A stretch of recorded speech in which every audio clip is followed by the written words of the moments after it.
Okay. Wow. That's probably one of the most abusive things that I've heard someone say out loud on purpose on the internet. This is... Okay. I don't even know where to begin. Okay, hi everybody. Thanks for coming back if you've been here before, or hi, welcome if you're new. My name is Mickey. I'm a therapist and we talk about therapist-y things on this channel. Today we are talking about religious fundamentalism again, except that we are talking about a new YouTube channel that I have never talked about here before. Their names are Nate and Sutton. They have a YouTube channel and make a lot of similar content to people like Paul and Morgan, Girl Defined, etc., etc. A couple of you have mentioned them in my comments recently, and I have been like sort of vaguely aware of them in the past, but I've never like actually sat down to look at their content. So I did this past weekend, and wow, what a surprise. There are a lot of things for us to unpack from this channel, so please know that there'll be more content about them coming because there are quite a few problematic things that they've said. But I want to start with the video that we're starting with today, which is called Our Controversial Methods of Raising Kids. For those of you who don't know, I am like a psychotherapist and a therapist for my regular day job, but my degrees are in social work. So that education and all of that training has like a pretty heavy focus on human development and human development across the lifespan. So we do receive a fair amount of education about like babies and the brain and like how we progress through life. Also, just as a quick disclaimer, Aaron brought influenza into our home and infected me. So that's why I sound the way that I sound. I promise I'm not on the verge of tears. My voice is just being weird. So as a quick disclaimer, I say this on every Fundy video, but I just want to say it again here. We are talking about Nate and Sutton and religious fundamentalism specifically rather than religion generally. I want to emphasize that I have no interest or care in what people choose to do with their religion for their own personal lives. It's none of my business, and quite frankly, it's not relevant to the content that I'm making here. However, I do take issue with people spreading misinformation and disinformation and trying to hide behind the excuse of, well, this is my religion on the internet. And so we're making this content in the hopes of, first of all, debunking hurtful and harmful information for people's development and mental health and those things, but also to provide people with evidence-based and science-based resources about those things. So just to be clear, like I said, don't care about religion or like what you're doing, especially we're talking about Nate and Sutton specifically today. That said, let's get into the video. Are you okay? I just had like a... You know what's so funny is you were sitting there kind of catatonic and I was like, this guy's being weird, but whatever, it's fine. You doubling up on your cold medicine or what? I might have. Okay, here we go. What's up? Guys, would you stop crying? We are literally about to make a video right now about how to be good parents. You're gonna ruin the illusion, so be quiet. What's up, guys? Nate and Sutton back with another video, and today we are talking about how to make your kids do what you want them to do. Yeah, these are gonna be some tips on helping your kids behave. And don't think that our little intro is real. The crying video is from Halston's birthday when they both skipped a nap so that we could take them to a dinosaur thing, and they were very upset. Yeah. They're not. Okay, so first of all, I hope that nobody mistook the intro for real because it's terrible acting. But second of all, that's not funny. Like, it's not a funny joke. I really don't understand. This has the same energy as when people joke about how much they hate their spouse. Like, I don't understand why this is funny or why this would be a joke. Making a joke about verbally berating your children in the corner so that you can make content to become famous on the internet is a weird vibe. I don't really get that. But also I wanted to address the like how to make your kids do what you want them to do thing. A lot of people, just because culturally and societally we are given this expectation, view parenting and child rearing as a process wherein you teach children obedience and like the primary goal is compliance, which is not an ideal way to view parenting. So for what it's worth, if you're a parent, making this mental shift can be helpful because ideally what we're doing in the process of raising a tiny human is giving them the skills and tools to be an effective and safe adult human by the time they get there for themselves and for other people, and to be like, again, like safe and prepared to participate in life and the world, right? The goal should not be teaching your child blind obedience or blind compliance, especially through fear, which is like usually a common tactic, which we're going to talk about later. Okay, the pets interrupted us, so I don't remember what I was saying, but generally I want to discourage people from viewing parenting as a way to force children to behave, and more so as a way of like, how can I educate, how can I prepare, how can I, nurture this person to become an effective adult? Okay, before we get too much into that, I want to pause and give a shout out to this week's sponsor, Native. Thank you so much to Native for sponsoring this week's video. Native was kind enough to send me some products a little while ago, and I've been using them for a couple of weeks and loving them, so I want to talk to you guys about my experience with them. I use Native's plastic-free deodorant, which I love because it's the same formula as their regular deodorant, which is aluminum, paraben, and cruelty-free, but you save 37 grams of single-use plastic when you use the plastic-free line. I also have sensitive skin, so the Cotton and Lily from their sensitive range is by far my favorite because the baking soda-free formula still got the 72 hours of odor protection. Native also just launched their candy shop collection that has delicious scents like gummy bears and sour berry belts. So even though I am a natural scent girly, I really loved the eucalyptus and mint and the charcoal. There are definitely scents for everybody. I've had such a great experience with Native because on top of feeling dry and not sticky when I apply it, the clean scents really do leave me feeling fresh for 72 hours. I'm super excited that Native is hooking up all of my followers because normally 3 plastic-free deodorants would be $39, but if you use my link and my code Atkins, then you'll get them for $26, which is over 33% off. And you can also get 20% off of the body wash or the lotion, which by the way, we love the lotion. So go use the link in the description to get your discount. Thank you so much to Native for sponsoring this week's video. Let's hop back into Nate and Sutton. Not even here right now. You They're at don't school. always have to give a disclaimer. We can live our lives a little bit. I gotta tell them so we don't get hated on. Anyway. But this video is going to be about tips to help your kids behave, and don't take this as we have the best behaved kids in the world and they never make a mistake. None of that is true. They're toddlers, they're crazy, but these are some things that we came up with that we think have definitely helped. Yeah. So we wanted to share them. And, you know, we have, for those of you who don't know, we have 3 kids under the age of 3. So we just dove into parenthood full force. 3 and under. We do have a 3-year-old. He's not under 3. Oh, yeah, that's what I meant. Yeah, so let's get started. All right, so what's the first thing? So the first tip is to be their friend, but also be very stern. Like when I was thinking about this, it made me think of my teachers when I was in school growing up. Is like the teachers that nobody wanted to make upset were the ones that they loved the most. Like I had this teacher that everybody loved and I loved her, and she was like so fun and such a good friend to everyone that nobody wanted to make her mad, because when you made her mad, it almost made you feel really bad, because she did have obviously a mean side and you could bring it out of her, but if you ever did, you'd almost feel bad about it because she was just so cool and so nice. Listen, I don't necessarily disagree with this advice. I don't love the phrasing. For what it's worth, being a friend to your child is not necessarily the best way to approach this, because it is important for parents to have a sense of authority, especially in regards to teaching children about safety for themselves and others. Your child viewing you as a friend can sometimes lead to permissive or passive parenting, and especially like not taking you seriously when you voice a concern or you voice a boundary about a safety thing. You know, like, we don't run in the road, we don't let go of my hand when we're walking on the sidewalk next to cars. Like, that's not a suggestion, or at least it shouldn't be. And so that can sometimes lead to that. But I understand what she's saying here, and for what it's worth, it is helpful to foster this attitude of like companionship, I guess, or like bonding. Like I'm struggling to find like words to describe this, because like ideally this is just what an ideal parent and child relationship looks like, where we have a fondness, we have a closeness, we have like a bond there that allows parents to see children as humans, and allows us to have like free and open communication there. This is another thing in like fundamentalist circles that just kind of weirds me out, that like this has to be said, because I would hope anyways, that most people who are parents view their children as someone that they like and that they want to have a close bond with, but you know.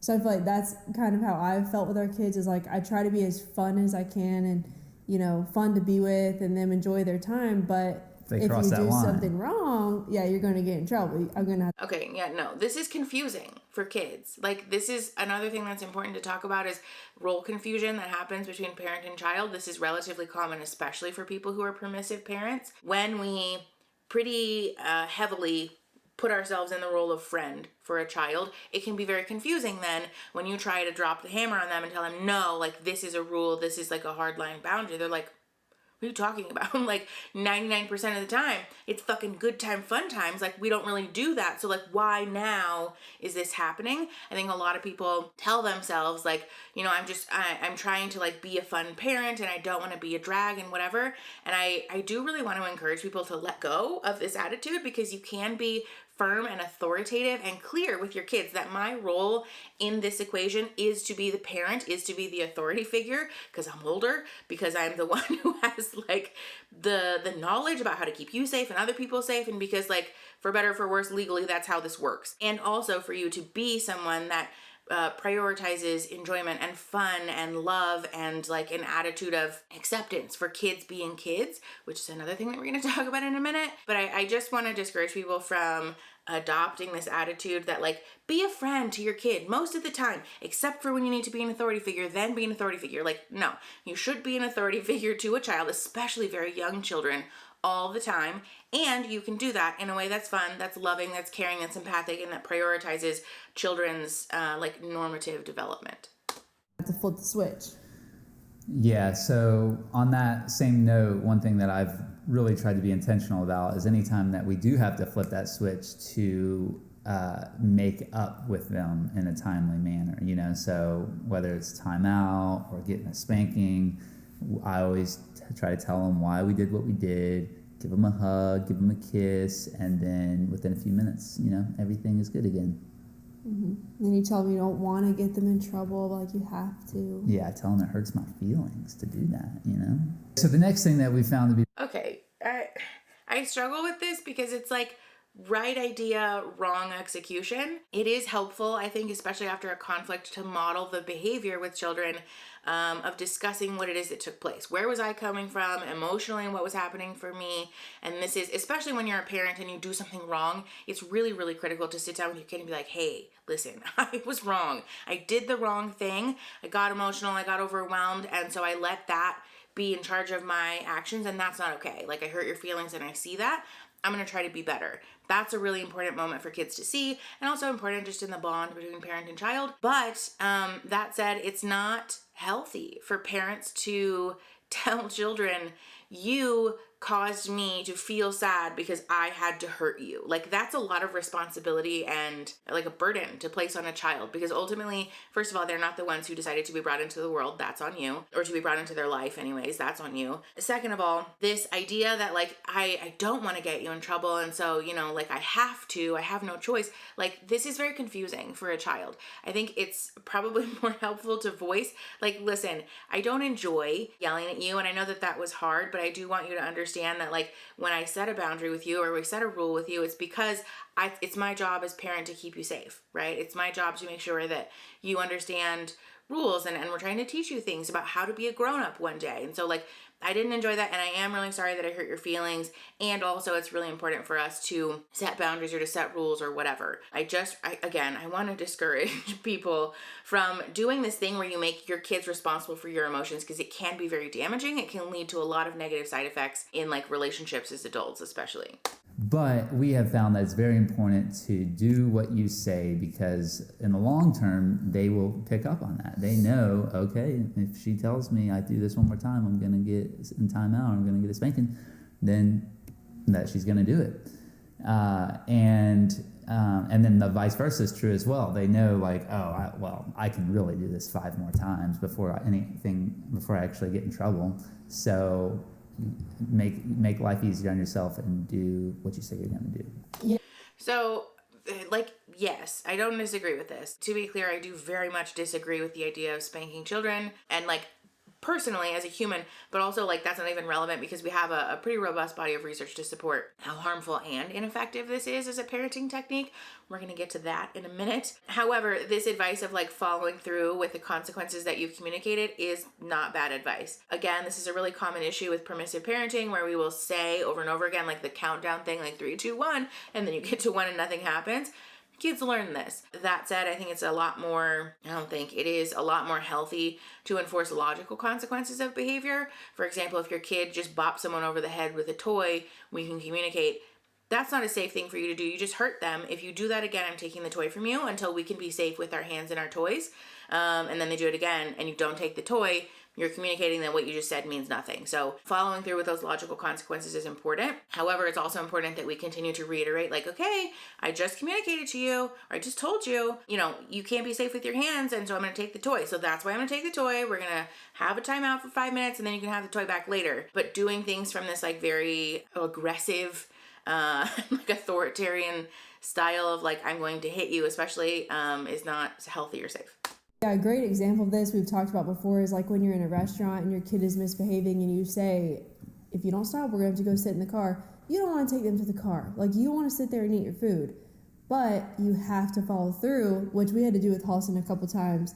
And now Nathaniel will just say, do you want to go sit in the car? And he's like, no, I don't. And he'll stop what he's doing because he knows that he really will take him to the car. Yeah, and pro tip for restaurants, what we have found is if they're misbehaving at a restaurant, not to just remove them from the situation and let them go walk around outside or play with toys, because then that's like what they want. You know, they want to get out of the seat.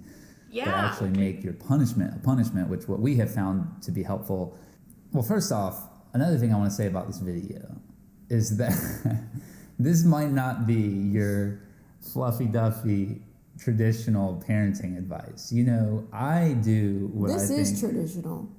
We're not doing the current. Yeah, that's right. That we are more Like, why? traditional than the current parenting style. You know, I feel like today's parents, everyone is so gentle and afraid of punishing little Tommy boy, and I don't do that. But this video is not about the punishment. That's not the point. The point is tips to avoid the punishment. That's the point. Yeah, but sometimes you get to the punishment and you got to know what to do. So These people can't agree on anything. Okay, there's so much for us to unpack here. First of all, if your children have a really difficult time doing the thing that you want them to do in a public place like a restaurant or a fucking museum or whatever, I think it begs the question whether the kids need to be put in that environment. Not that it's not important and healthy for kids to be socialized and to be allowed to participate in like public everyday life, because it is. I also don't agree with the idea that like kids should just stay at home until they're old enough to like behave themselves, because that's fucked up. However, there are child appropriate places to do that. You can very much take your family to somewhere like Peter Piper or whatever, where it's socially acceptable for kids to be doing kid things like being loud, playing with food, knocking stuff all over the place, and like running into their siblings and their friends and stuff. These are like kid appropriate activities, and there is a way to situate that situation that prioritizes the benefit of child and parent at the same time. When we do this, where we put very, very small children in an environment where we as the adult are deeply embarrassed or we feel a lot of shame about the way that our kid is behaving, first of all, that's on you. That's your stuff that you need to work through.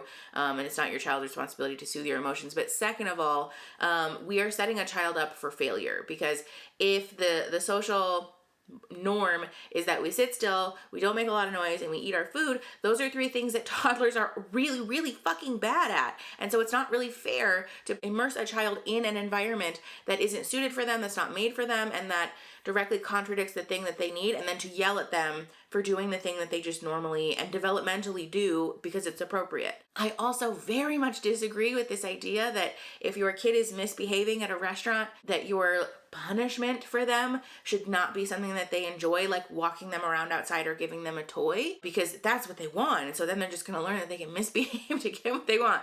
People do this all the time. I've talked about this before. I will die on this fucking hill. Children do not manipulate adults. That's just simply not how it works. Like, the way that our brain develops requires us to have, first of all, an understanding of the fact that other people have emotions, but second of all, to be able to experience empathy so that we can cognitively reason through, if I do X, they will feel Y. And so in order to manipulate someone, we need those two foundational skills. But then on top of that, we need the skill to be able to see that I can control the emotions and behaviors of other people by adding stimulus into their environment. It's actually a very high level cognitive skill to be able to effectively manipulate someone, particularly to be able to manipulate someone without them noticing that we're doing it. A lot of adults struggle to be able to do this, which, to be clear, manipulating someone's not a good thing. Don't do that. But it's like a difficult skill to master, because we as like adults tend to be pretty perceptive about the intentions of other people, right? So when people say stuff like this about toddlers, pushes my fucking buttons, because the insinuation, or sometimes like the outright claim, that toddlers are manipulating their parents by being shitheads or by misbehaving or by having a meltdown is not true, but also speaks to, again, like our own anxiety and shame about not being able to control a child or not being able to force them to behave in the way that we want them to behave. This is not healthy or okay. The reality is that toddlers are squirmy, they're zoomy, they're small, they have a short attention span, they don't particularly enjoy being locked into things like car seats or dining chair thing. What are they called? High chairs. They also really don't enjoy environments that are unfamiliar to them, that are potentially stimulating, and they can't explore that. And it can feel very frustrating for a small child who has very poor impulse control also to be in this environment where everything is loud, everything is new, everything is interesting. I don't want to fucking sit in the seat. Why are you touching me? Like, I'm very overwhelmed. It smells different in here. It sounds different in here. There's all new people in here. I want to go fucking look at the things. Why won't you let me out of this fucking seat? And then we start to have a meltdown. So like, I just really want to encourage people to, first of all, practice reframing these situations from the lens of a toddler, and like, how is your child experiencing this environment and why potentially might they be behaving this way?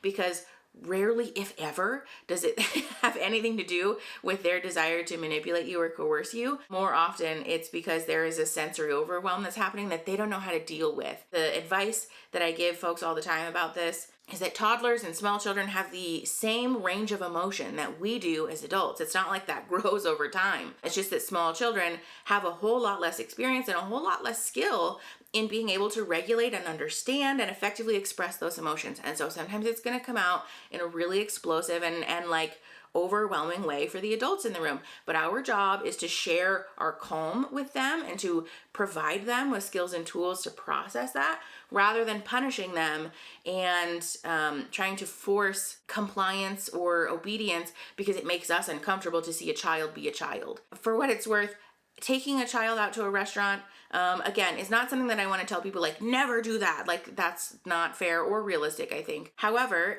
if you are a person who has chosen or been put in the situation where you are a parent, it's important to honor that means sometimes you're not going to get to do the things that you want to do, like sit down and have an uninterrupted meal. And so if meeting your toddler's sensory needs means taking them outside, giving them a toy, going for a little walkie walk so that they can get some zoomies out and they can feel a little bit more situated, that's sometimes a very necessary part of parenthood. That's not your child manipulating you, and that's not a sign that they suck or that they're disobedient. It's just that we need to meet child's needs where they're at. Sorry, that was a long one. Let's jump back into this. You know, I already know I'm going to get so many people coming at me saying, I can't believe you spank your kids. Yes. We are sharing what we have found to be helpful for our kids, and we want to share that with you guys. So at restaurants, they know if I'm going to have to take them out of the restaurant, I'm going to have to, you know, stop eating my meal that I'm enjoying, that is not going to be a fun punishment. So I take them to the car. It's not their fault. So I take them to the car, I buckle them in the car seat, I strap them in. No, let me take a step back. Let's get real. I take them to the car, I give them a whooping. I then buckle them in their car seat. And then I close the door, make sure it's not too hot, for a certain amount of minutes. And by the time, and then we go back, and then I say, are you done doing what you're doing? And then once they're done, then we go back inside. And I've only had to do that, I'd say, less than 5 times.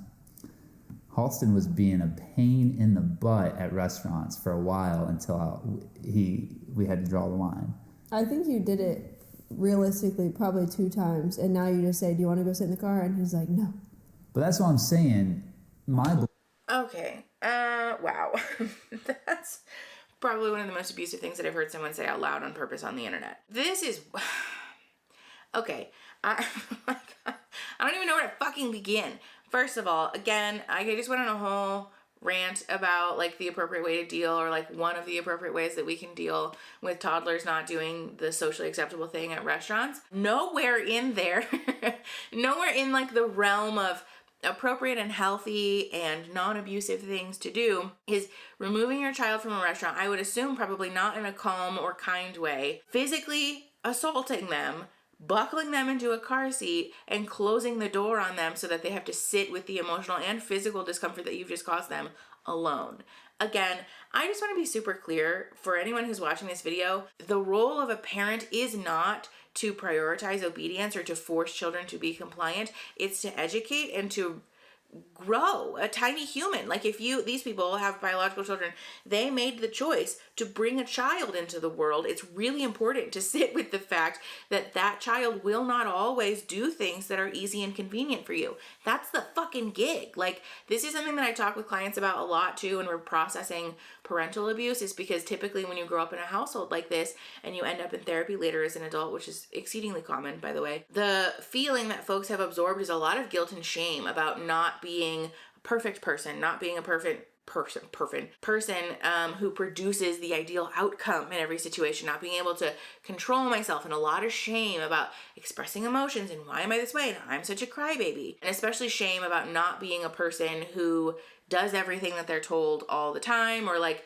you know, we carry a lot of shame and guilt into like authority situations for usually like quite a while. The thing that I encourage people to remember is that when you make the choice to be a parent, you are the one who's supposed to sit with the consequences of rearing a child. It is never the child's responsibility to clock what it is that their parents are feeling and then behave accordingly. That's fucking backwards. If you take on the role of parenthood, you should be willing and able to understand that sometimes part of the fucking gig in raising a tiny human who has no ability sometimes to regulate their own emotions or to show up for themselves is that means you get the short end of the stick. Parenting is not supposed to be fucking good, happy, fun times all the time. It's really, really fucking hard. For what it's worth, I think we should normalize people not becoming parents when they don't want to, because it is really, really hard and it's not for everybody. And not everyone will be a good parent, and that's okay. Well, different conversation for a different day. But I just very much disagree with this idea that it's a child's job to be the perfect child to ease parents' discomfort.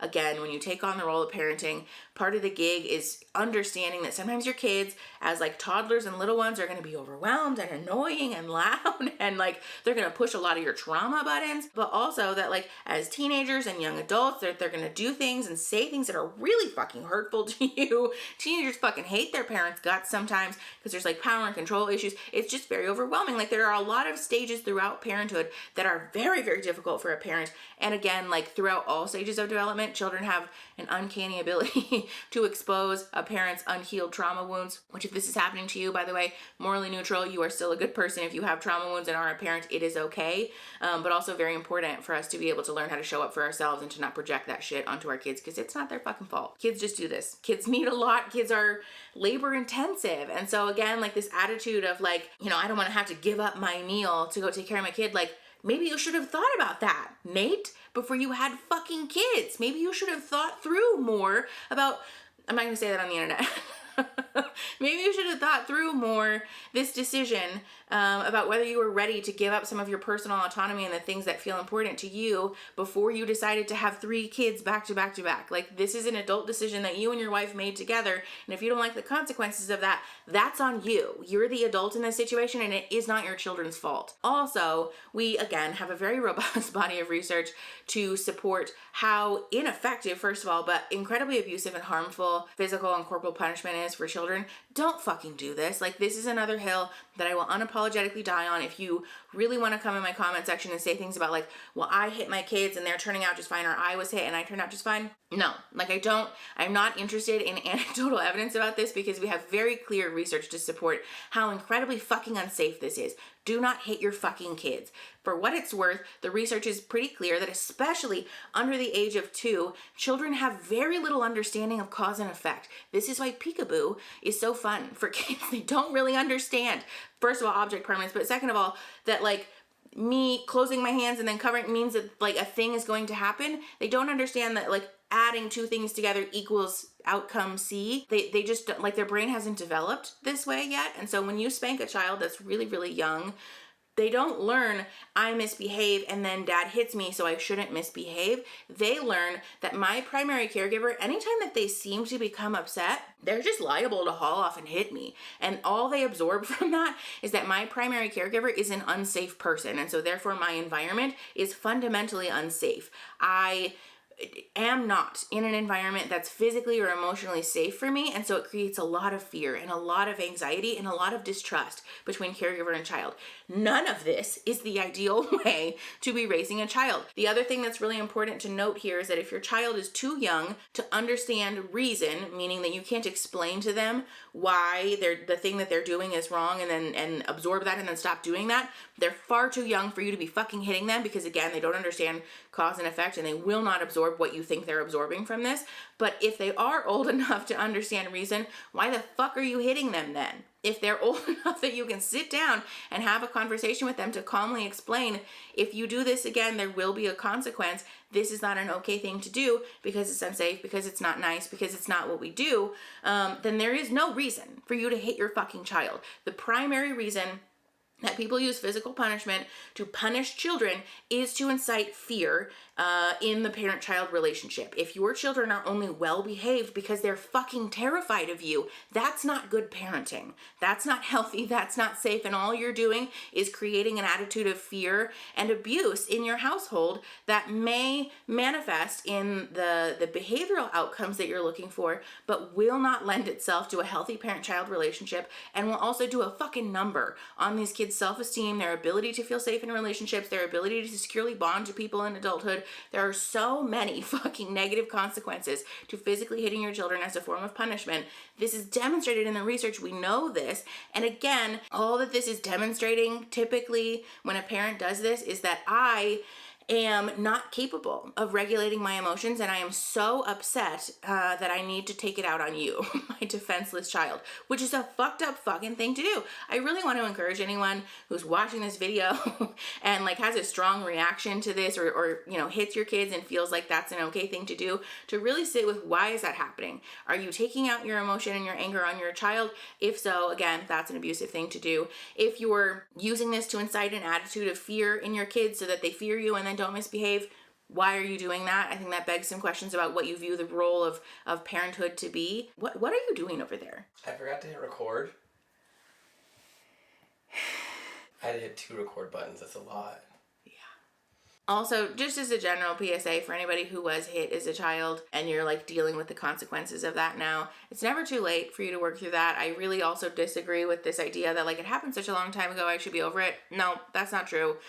Trauma, first of all, doesn't have an expiration date, but also very much lives in the body, and we can experience a lot of physical ramifications of childhood abuse, and so you deserve time and space to work through that in whatever way that looks like for you. So also, there's always resources in the description to find a therapist if you want one. Okay, let's keep watching this.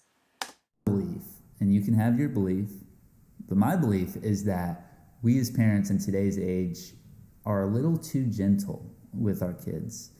And if that's working for you, then great. But I know with our kids, maybe it's because they're boys, I don't know, I have to bring the hammer down sometimes. Okay. And we're really justifying physical abuse because our children are boys. This is sexist, first of all. But also, again, this is not a belief system issue. This is about something that's demonstrated in science to be abusive and harmful. I don't care if this is what somebody believes or doesn't believe. You don't get to selectively believe in factual material. It just is. You can just say, I don't care about what the research says or what is factually safe for my children. I'm choosing to do the unsafe thing anyways. I don't agree with that, and that is abusive. Unfortunately, the way that the parenting laws are structured in the United States, that's allowed. But just say that then. Like, just really lead with your full chest and say, I know that it's unsafe for me to hit my kids, but I'm choosing to fucking do it anyways because it's convenient for me. The reason that a lot of people don't do this, though, is because it sounds like a fucked up fucking thing to say. Because it is. There's a verse about it that I wrote down. Discipline your children and they will give you peace. They will bring you the delights that you desire. So.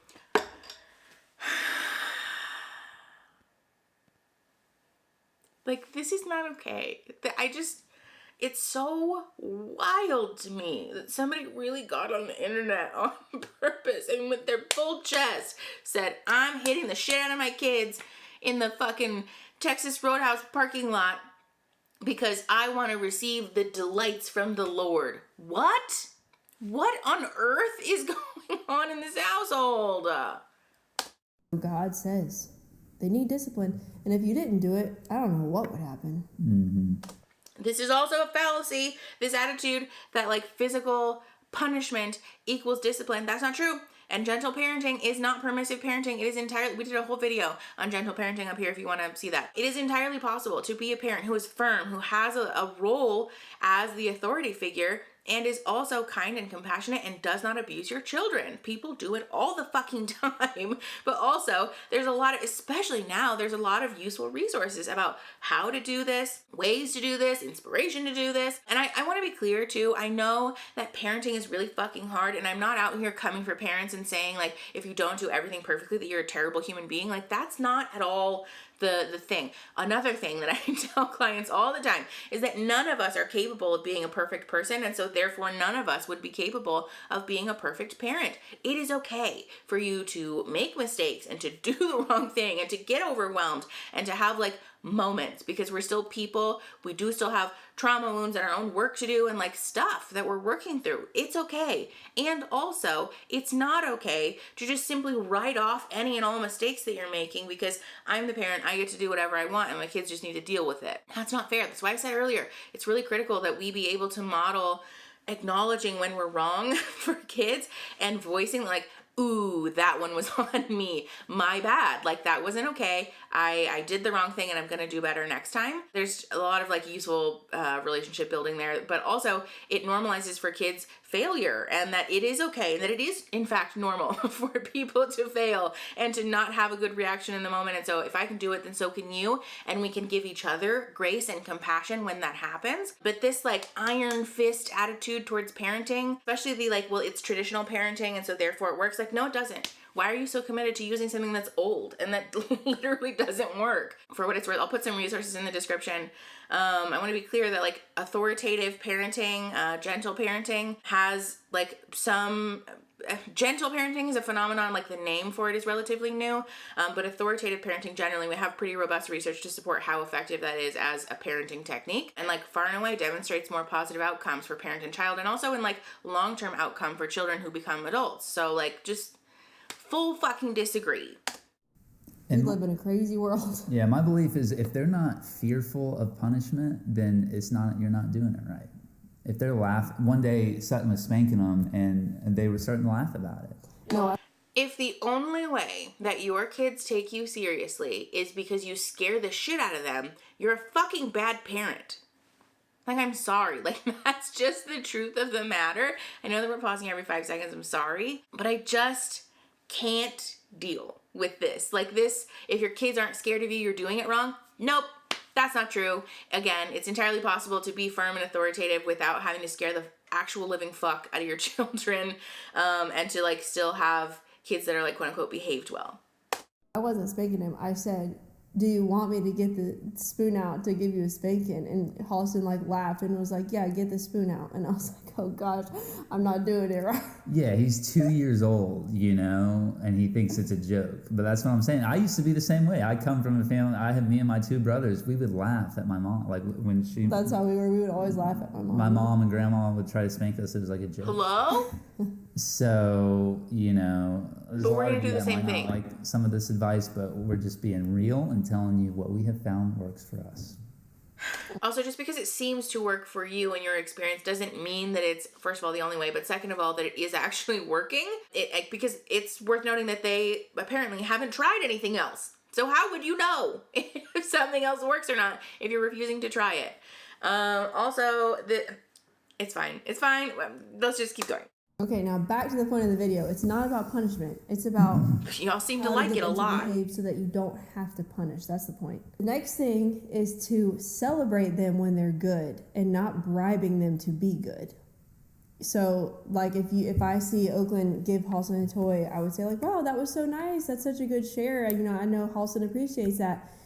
Instead of being like, "Oakland, if you give Halston this toy, I'll give you this toy," to like make him share.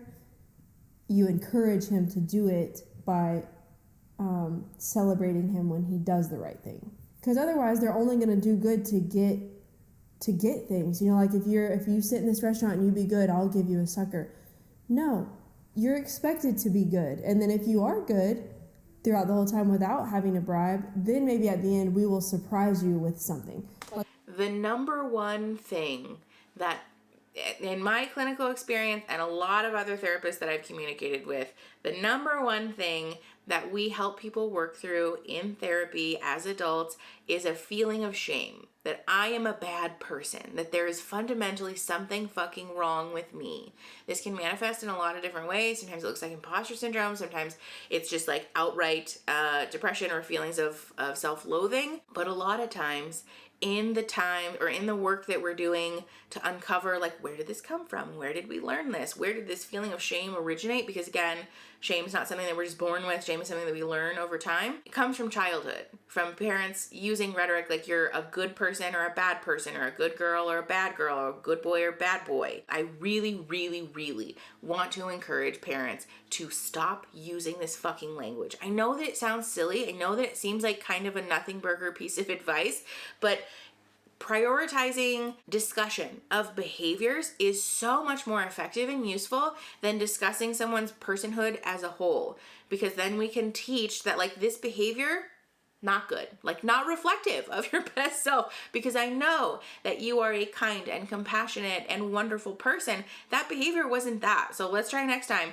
to have a behavior that seems more like you, that fits more with who you are. Instead of telling them like you're being a bad boy or you're being a bad girl, what this does over time is causes us to internalize this attitude of shame and this feeling that fundamentally at the core, I am not good enough. I'm bad, or I'm not worth being around, or I need fixing. This is such a common childhood wound for people to have, and especially this like, well, they're only going to do good things when they want something thing. Again, kids can't fucking manipulate you like that. But second of all, I just struggle to see why someone would discourage parents from being kind to their children and like generally like validating and encouraging them. I don't disagree with the advice about celebrating them when they do things that are kind or that, fit with the values and beliefs that we have as a family. Like, fine, that's valid.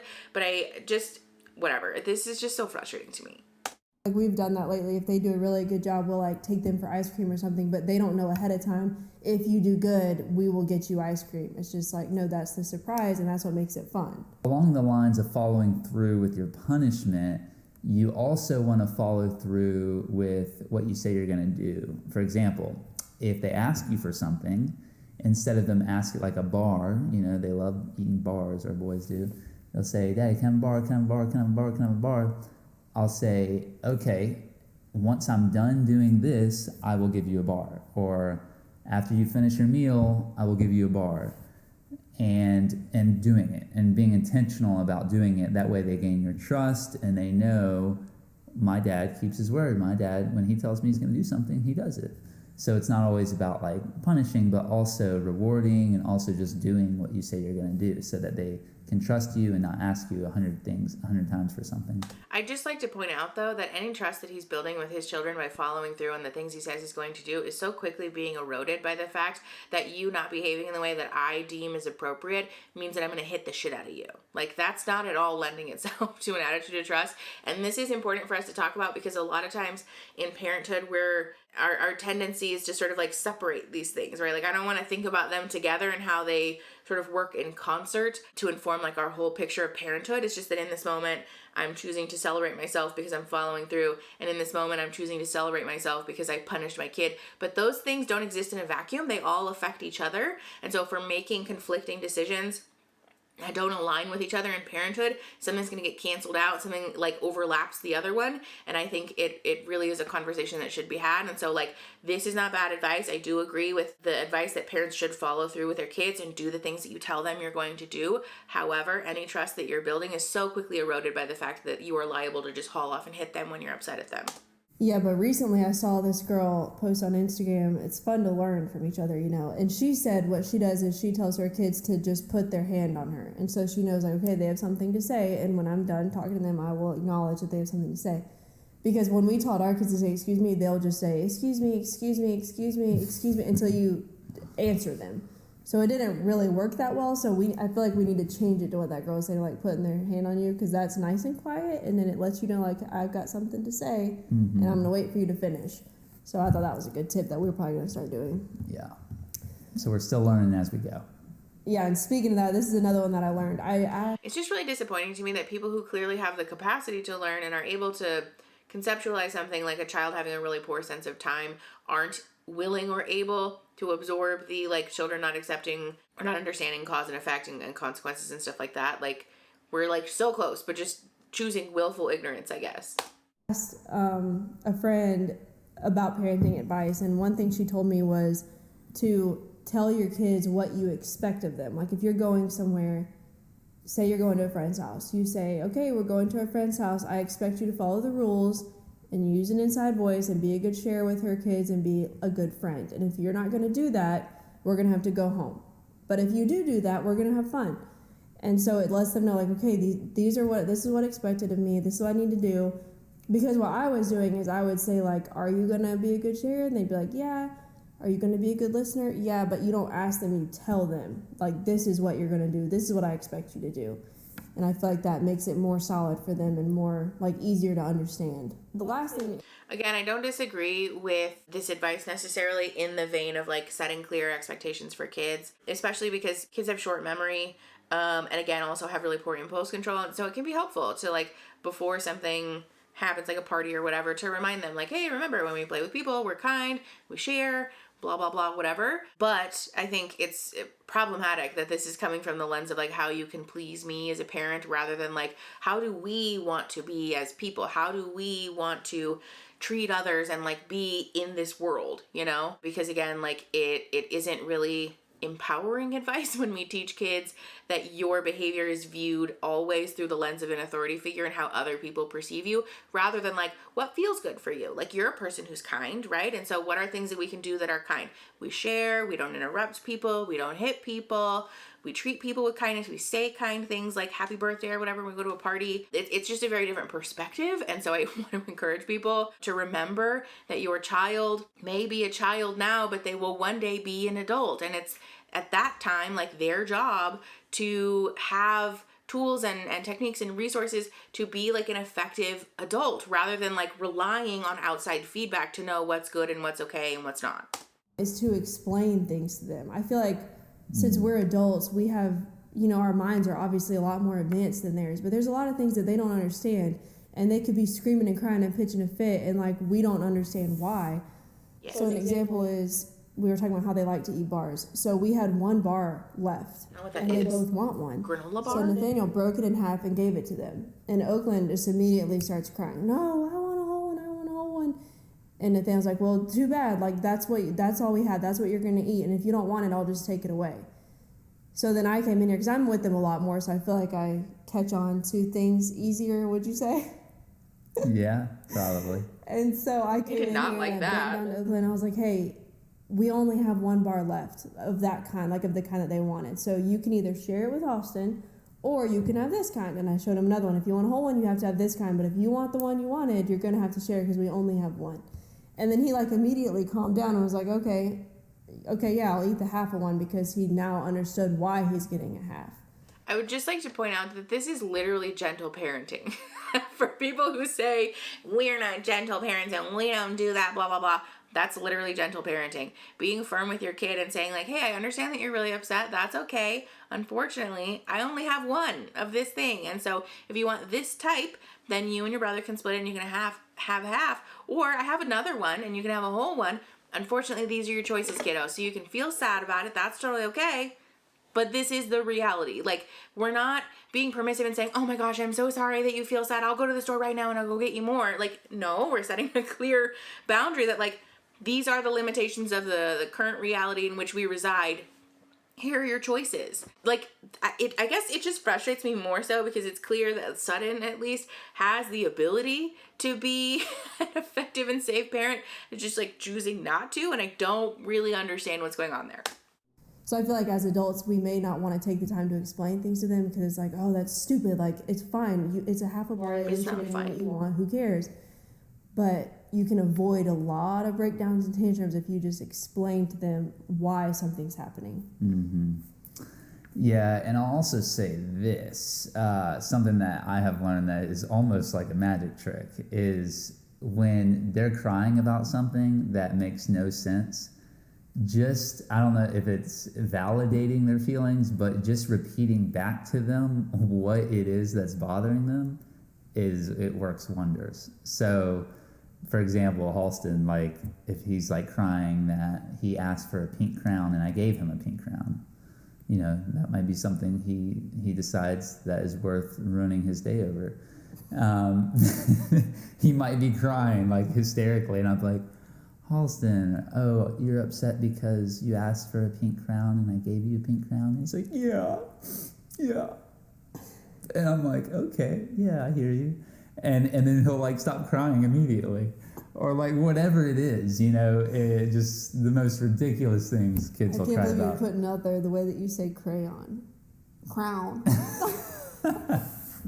Crown. Okay. But yeah, valid. First of all, I think it's wild that someone is talking about validating their children's feelings with an attitude of contempt. Like, this is weird to me. This is a weird situation because validating your kids' emotions is a really helpful way, like Sutton was saying, to avoid meltdowns and blow-ups and things like that. Because ultimately, again, I would like to remind everyone that children are human beings like adults. They're just smaller and less developed, and so the want and need for validation and belonging and understanding is just as strong for them as it is for us as adults. They just don't really know how to verbalize that, how to clock that in themselves yet. And so, especially as primary caregiver, it's our job to provide kids with the skills and the tools and the opportunities for that to be happening. I do think it's strange and a little off-putting how apt Nate is to make fun of his own children and to make fun of their emotional expression. I'd be willing to bet big money that if this is what we're seeing on camera, the contempt and like mocking that he's doing of his children off camera is probably a lot more harsh and a lot less kind or funny. And I also, just as a PSA, as adults, is it frustrating when kids have meltdown about things that seem silly to us? Like, there are so many compilation videos of like reasons why my kid is crying today. And it's like because I wouldn't let them eat a tampon or whatever. Like, yes, kids do this, and it's because their brain isn't fully developed yet and they have really poor impulse control. There are also an endless amount of compilation videos on the internet of people as adults, God bless you, oh God bless, me too, talking about like the things that I would eat that are not food. I would for sure eat these if I could, or if I knew that this wouldn't give me a bellyache. Really, the only difference between that is that one of us has the impulse control to not do that. So kids being upset about things that don't make any sense to us, it can be frustrating, yes, and I think it's really important as someone who is charged with being a caregiver of a child to remind yourself that while it may seem small to me, this is their whole world. This is their whole fucking life. They have very little experience outside of this home and outside of life with me, and so something that may seem inconsequential is actually very monumental to someone whose world is like 1/8 of the size of mine. I am just eternally frustrated by people sort of looking down their nose at their own children with this attitude of contempt and judgment because, like, A, if they're your kids, you're the one who chose to be responsible for them in some capacity, but B, it is inherently lacking in empathy and compassion, and I just don't get it. Dating, and this can be so hard for me. Sometimes I know the trick. Like, I know, I'm like, if I'll just repeat back to him why he's crying, then he'll stop crying. And I have to like motivate myself to do it because they'll be crying about the stupidest crap I've ever heard of in my life.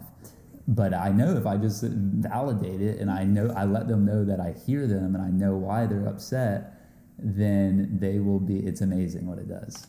I'd just like to point out that he, with his full chest, said on the internet, I choose to validate my children not because I actually care about how they feel and I want to prioritize their emotions, but because it creates an outcome that's convenient for me. And so even though I think it's stupid and I hate doing it, I do choose to do it sometimes because I just don't have the patience for my kids having emotions.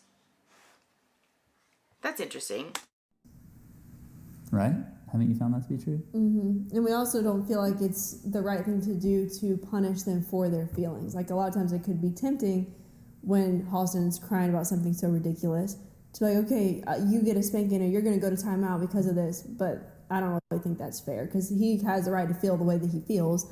So we found that was a better option, is just like telling him why he's feeling that way. And he's like, yeah, like, you understand me. And then it's over. Mm-hmm.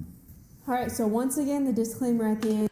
whatever, I don't care. The rest of this is like disclaimers and outro stuff. I have a sneaking suspicion that a lot of the gentle parenting techniques that they talked about, or I guess the only two that they talked about in this video were Sutton's idea, and Nate doesn't like them. My guess would be because they also belong to this very patriarchal fundamentalist world where men are supposed to be the headship or whatever. So yeah, this is wild. That's why I said there's a whole bunch of content for us to unpack on this channel. Let's scooch this and talk about it real quick. Yeah, I am just generally really frustrated by this because it is clear Sutton has the ability to be understanding and to absorb like gentle parenting techniques, for example.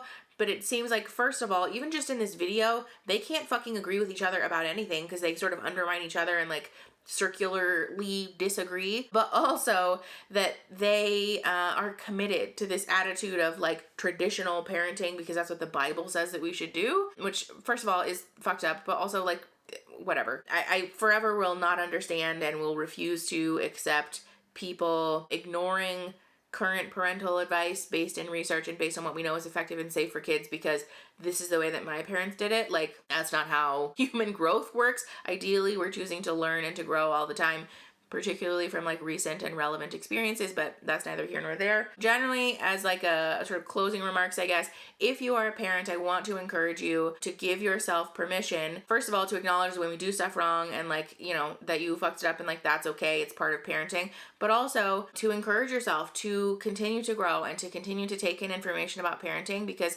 it is very hard and it is very, very overwhelming, and it's something that we have ever-growing amounts of research about how to do it in a way that's safe and that's validating and that's effective for your kids. If you are a person who has suffered child abuse or like abuse from parents in childhood, please know that you are very seen and that you are very heard and super valid, and that also you're very much not alone in this. This is like the bread and butter of being a therapist, and this is the work that we do all the time. There are very much therapists out there who can and will help you work through this in a way that's kind and compassionate, and it is something that is figure-outable. It's very workable and something that we can do the work on in adulthood to feel safe for our own selves and in relationships and things like that. So yeah, if you like the video, subscribe to the channel. We make content like this in a cute educational moment every now and again, so I'd love to have you stay and share the video to help the channel grow and to help each other grow, and I will see you guys next Saturday.